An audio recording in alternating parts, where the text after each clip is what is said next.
So we added get static props with some dummy code, but at the moment we're really just, well, not doing anything that would require us to add that function. We could just prepare dummy data like this in the component function as well.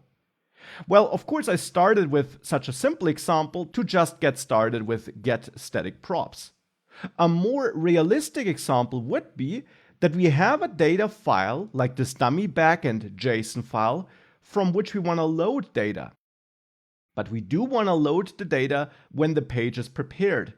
We don't want to reach out to that file through a HTTP request or anything like that from the client side.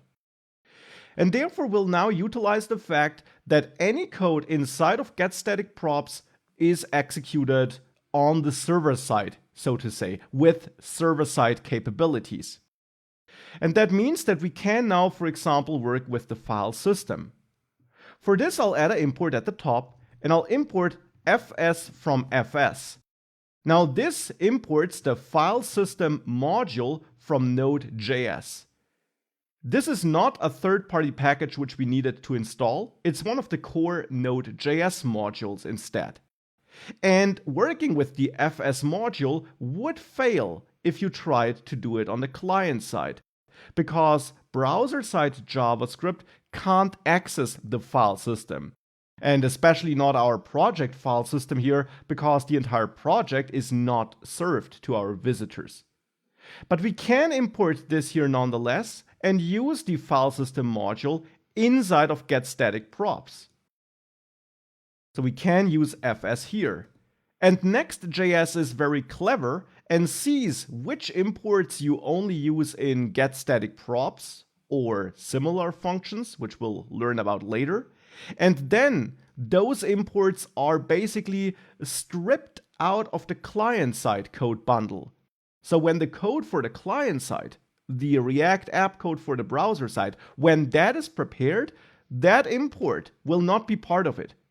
Next.js will ignore it for the client side. It will split your code in a clever way.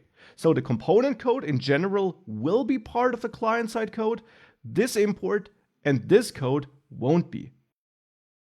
And now we can use fs to get access to this dummy backend JSON file with the read file or the read file sync function. Read file sync synchronously reads the file and blocks the execution until it's done. Read file, on the other hand, wants a callback to continue.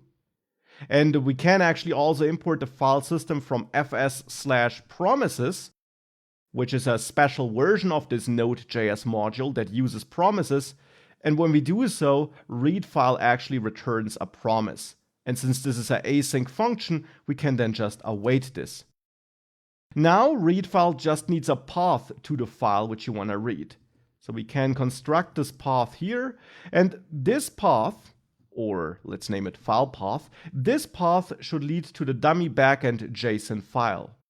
Now, to construct this path, we can import another module from Node.js, the path module from path. And that's a module with helpful functionalities for building paths. Now here we can use path and execute the join method to build a path that can be consumed by read file.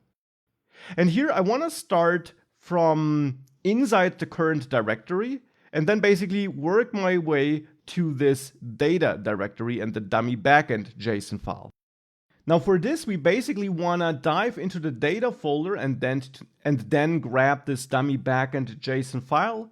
And to do this, we first of all need to tell path join in which path we're starting. And we can get the current working directory by using another Node.js object or concept. And that's the process object, which is globally available in Node.js. And then on process, we can execute the CWD method, which stands for current working directory. And this gives you the current working directory of this code file when it's executed. Now, the important thing here is that this current working directory will not be the pages folder. Instead, when this file is executed, Next.js will be executing it, and it will basically treat all the files as if they sit in our root project folder. So the current working directory will be the overall project folder instead of the pages folder. That's important to know. So with that, we tell Node.js, or the path join method to be precise, that we start in this overall project directory. Then we add a comma, and the next argument is data, because we want to dive into the data folder. We want to build a path which starts at the current working directory, so the project directory, and then dives into the data directory. And then we add another argument. We can add an infinite amount of arguments here, which holds the file name we want to use. So in this case, dummy backend.json. This now builds an absolute path to this file, and that's now the path which we pass to read file. So this will now read this file. So with that, we get our JSON data from that JSON file. And now to get our actual data, we can call JSON parse on the JSON data. JSON is a globally available object, just as it is on the browser side. You can use it in Node.js as well. And this parses this JSON data. It converts it into a regular JavaScript object. And now that data will be an object with a products key, which holds an array. So now we can return our props, which are now based on that data. And the products, which are part of my props, are now data.products. So the products I fetch from this file are now passed as a value to products here in this object and are therefore ultimately passed through props to this component function when Next.js executes this function for us. But it will first of all go through that function. And hence now if we save everything and you reload localhost 3000, you'll see 3 products here. Again, if you view the page source, you see that all the data is there right from the start. Here it is. So it was pre-rendered. And it was pre-rendered with help of getStaticProps, which now executes a bunch of server-side code that never reaches the client. It's only executed when Next.js pre-renders our page.